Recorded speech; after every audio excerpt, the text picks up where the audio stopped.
Terima kasih Puan Yang di-Pertua. Terlebih dahulu saya ingin menyatakan penghargaan dan pujian kepada kerajaan kerana membenarkan laporan tahunan 2020 Suhakam dibuka untuk perbahasan. Saya difahamkan laporan Suhakam pernah dibuka untuk perbahasan pada kali pertama pada tahun 2019 di bawah Kerajaan Pakatan Harapan. Selepas itu, Kerajaan Perikanan Nasional tidak membenarkan laporan ini dibahas di Dewan Rakyat. Dan ini adalah kali kedua di mana laporan Suhakam dibuka untuk perbahasan oleh pihak kerajaan. Syabas kepada Kerajaan Perpaduan. Sebagai permulaan, saya ingin bertanya, apakah garis panduan pelantikan Pesuruhjaya Suhakam dan siapakah diberi kuasa muktamad untuk melantik anggota Suhakam? Apakah kerajaan mengadakan libat urus dengan pihak NGO ataupun CSO yang memperjuangkan hak asasi manusia di negara kita untuk memastikan orang yang sesuai dilantik dalam Suhakam? Saya menghargai sumbangan staf dan Pesuruhjaya Suhakam atas perkhidmatan mereka. Pada pandangan saya, Suhakam hari ini kelihatan agak diam berbanding dengan Suhakam yang lepas.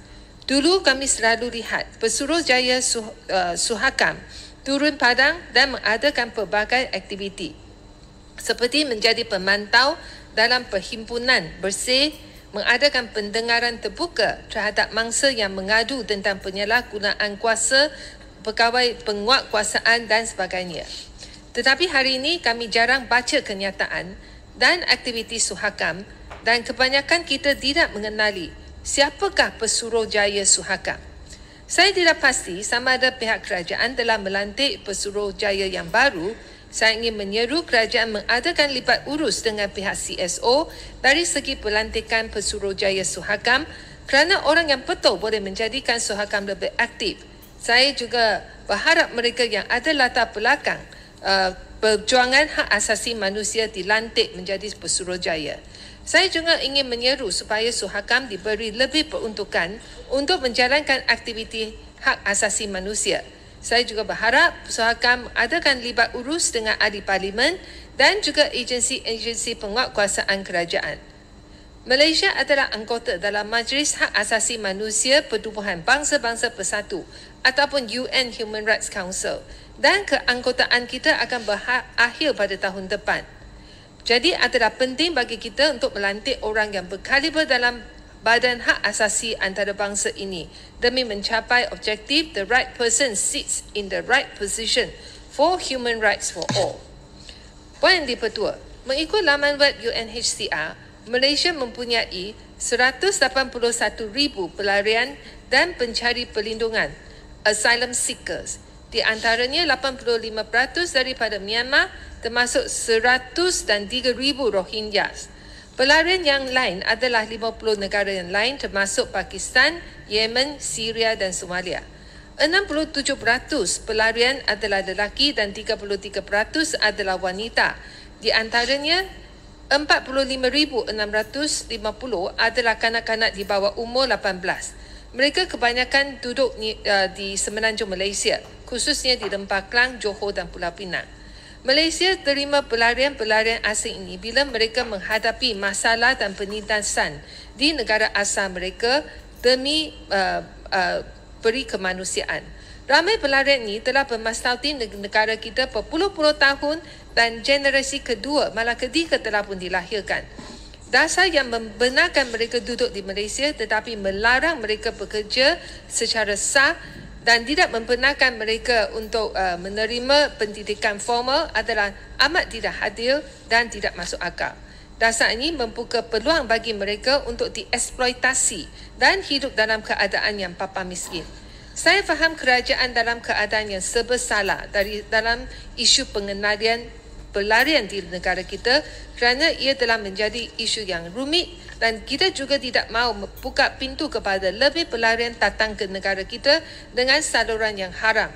Tetapi penafian pekerjaan dan pendidikan formal terhadap pelarian juga akan membawa isu yang lebih besar, masalah yang lebih besar pada masa yang akan datang.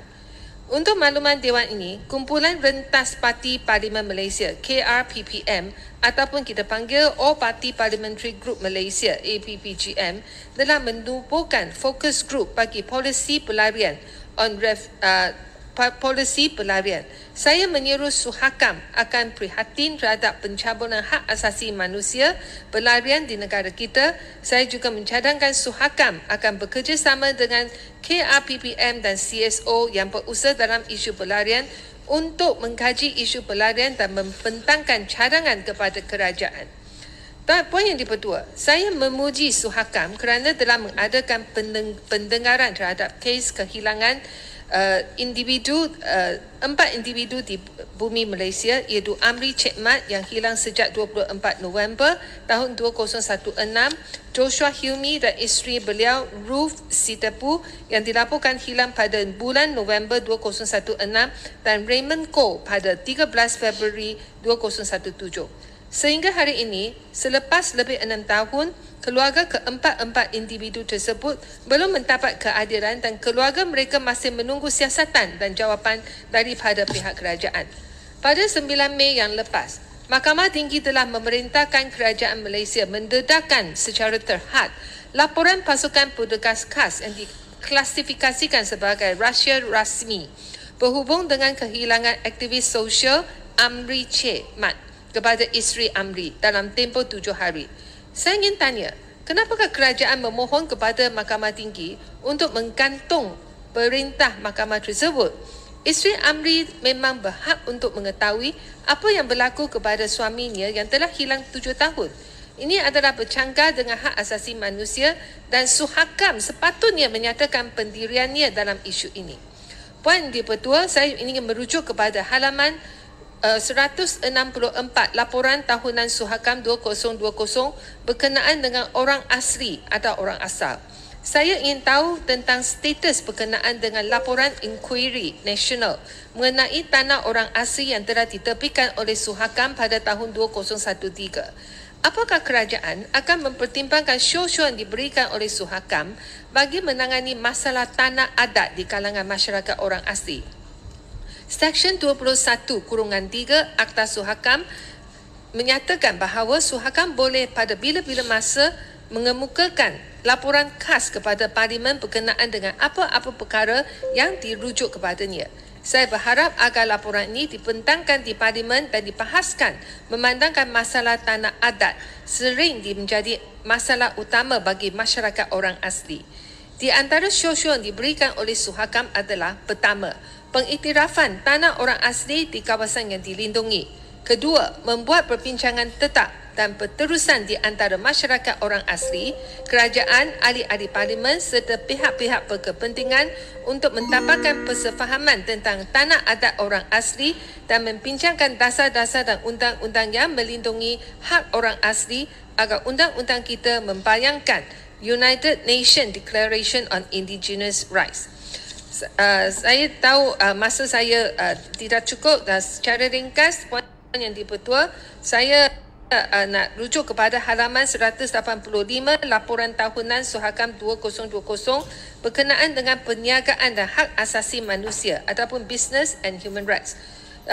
Puan yang dipertua, komuniti antarabangsa sekarang telah memperkenalkan pelbagai pendekatan baru bagi memastikan komuniti bisnes menjalankan amalan-amalan terbaik atau best practices berkenaan dalam perniagaan.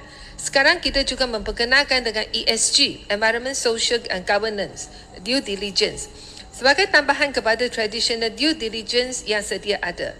Namun, saya bimbang bahawa ESG ini hanya superficial sekiranya tidak disertai dengan penguatkuasaan oleh kerajaan seperti apa yang dilaksanakan di negara-negara lain. Jadi, saya ingin minta Suruhanjaya Syarikat mempertimbangkan mewajibkan human rights auditing sebelum syarikat-syarikat ini memperbaharui lesen perniagaannya. Ini boleh menunjukkan komitmen kerajaan kepada hak asasi manusia. Saya juga ingin tanya apakah pendirian kerajaan tentang pekerja gig ekonomi, apakah langkah-langkah yang telah diambil oleh kerajaan untuk menjaga kebajikan dan melindungi hak asasi mereka. Di Malaysia, selain daripada pencemaran sungai dan air bersih bagi rakyat, kita juga menghadapi masalah transboundary haze. Mungkin sudah tiba masanya kita meminda Perlembagaan Persekutuan dengan memasukkan perlindungan alam sekitar dalam perkara 5 Perlembagaan Persekutuan sebagaimana yang telah dicadangkan oleh Suhakam sebelum ini demi menunjukkan komitmen kita kepada kelestarian alam sekitar. Saya dengan ini menyokong penuh laporan tahunan Suruhanjaya Hak Asasi Manusia Malaysia 2020. Sekian, terima kasih.